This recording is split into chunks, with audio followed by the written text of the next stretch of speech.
Cedar Point in Sandusky, Ohio is known for being one of the best parks in the world. They are also known for making mostly great decisions and having good operations and reliable coasters.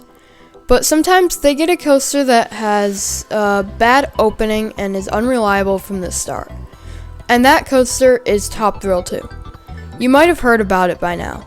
It's the tallest and fastest multi-launch roller coaster with the world's tallest spike at 420 feet. And now it's closed for a while. But this all could have been avoided.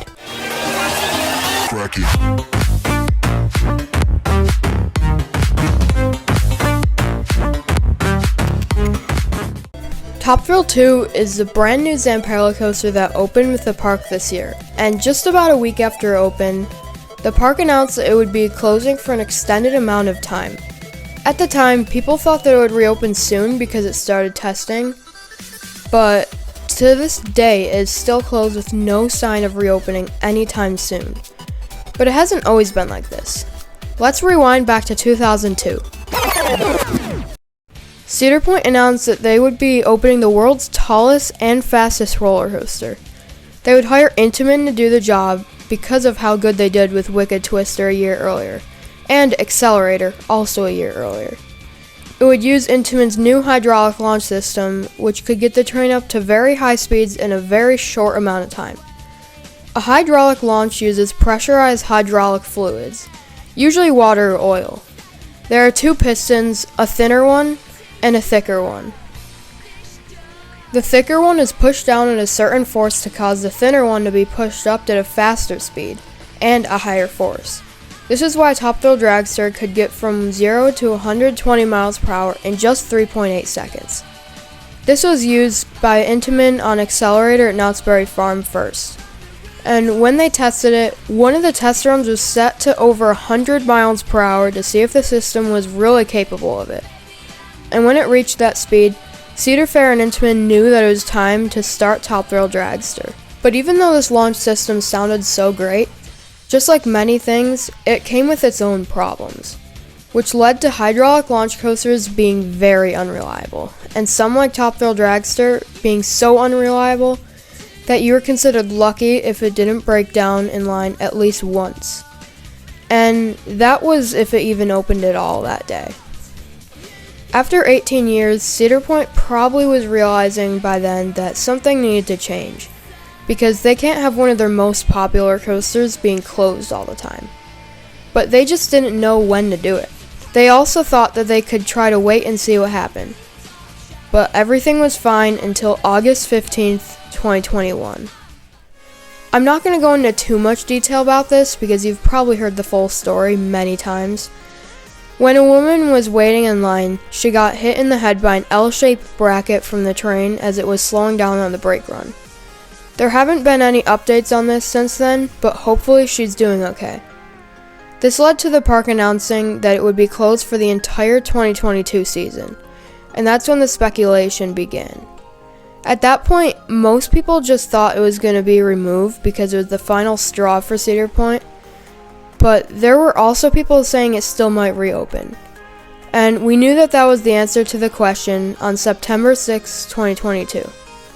Cedar Point announced that Top Thrill Dragster, as we know it, would never operate again. And this made people start speculating even more, because now we knew that it would reopen, but in a different form. So there were all different speculations about maybe how it would reopen how it was, which never would have happened. Some people thought that they would just add an LSM launch and keep everything else the same. And then some people thought that there would be a 500-foot tall spike, which would have been cool, but it was very unlikely from the start. But after all that speculation, the park announced Top Thrill 2, which would be the tallest and fastest multi-launch coaster with a 420-foot tall spike. Not as tall as some people thought it would be, but still the tallest in the world by far. About 200 feet to be exact. Then it was May 4th, 2024, or Top Thrill 2's official opening date. It opened to rave reviews, and just about everyone who wrote it was saying that it was better than the original. And so far, it seemed to be so reliable and had barely any downtime, and we all thought that it was the perfect choice for Cedar Point to go with Zamperla. But then about a week after, on May 12th, the park announced that Top Thrill 2 would be experiencing an extended closure. And that's when it started again. To this day, the park still hasn't said what the problem is, but we do know that it's with every train, so most likely a design flaw. Most people agree that it has something to do with the wheels and the wheel carriers, which also is what's causing the bad rattle that I've heard so much about. But the weirdest thing is that people are not blaming Zamperla for this mistake. They're actually not really blaming anyone. I hear so many people just say that it's a prototype, so it's gonna have its own problems. But they aren't usually this bad. Well, I've heard people say also that every coaster has downtime, or it's nice that they're including Zamperla, but it's about how reliable the manufacturer is. And I'm not saying that Zamperla is always gonna be unreliable, but maybe they just weren't the best fit for Top Thrill 2. Maybe it was a little too big for them.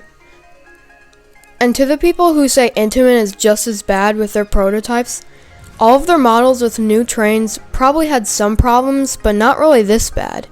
Even the original Top Thrill dragster wasn't closed for this long for a real wheel problem. Neither was Accelerator. And I know that those wheels were used before that too, but look at any manufacturer's new coasters. They don't usually have problems like this. And another thing that I find kind of crazy is that Steel Curtain at Kennywood is going through an extended closure, and everyone is blaming the manufacturer S&S, which they are mostly at fault, so it is true.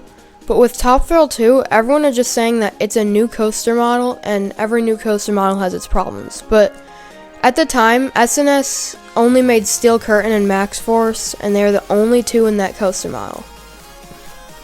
Well, a little while ago, we have seen some test runs, but I think it'll still be a while. I've heard that this process might take 60 to 80 days to complete, so if we're talking about early May when it started to maybe early to late July, I really hope it opens by August, so I can possibly ride it, because I don't want it to be closed all summer either. And we really don't have enough information for this. Cedar Point doesn't seem to be telling us much. I don't know if there's a reason for that. And I just really hope that it opens before August and as soon as possible so other people can ride it too, because I know they don't want to have like their main attraction pretty much closed for over half the summer. Because that's not good for any park, especially when they've been hyping it up this long. And there's also all the people who know about the original Top Thrill dragster that would love to ride it. So in the end, Top Thrill 2 as a coaster was great for Cedar Point in the beginning. But every day it stays closed, we start to realize that maybe they should have gone with a different manufacturer that was more experienced on coasters like this. Maybe even Intamin. I predict that if they went with Intamin, it would have been way more reliable and this extended closure would not be happening. But they already chose to build this coaster, so all we can do is just hope that after it reopens, that not only it reopens soon, and then it's reliable again. So if you enjoyed this video, then please like, comment, and subscribe for more, and I'll see you in the next video.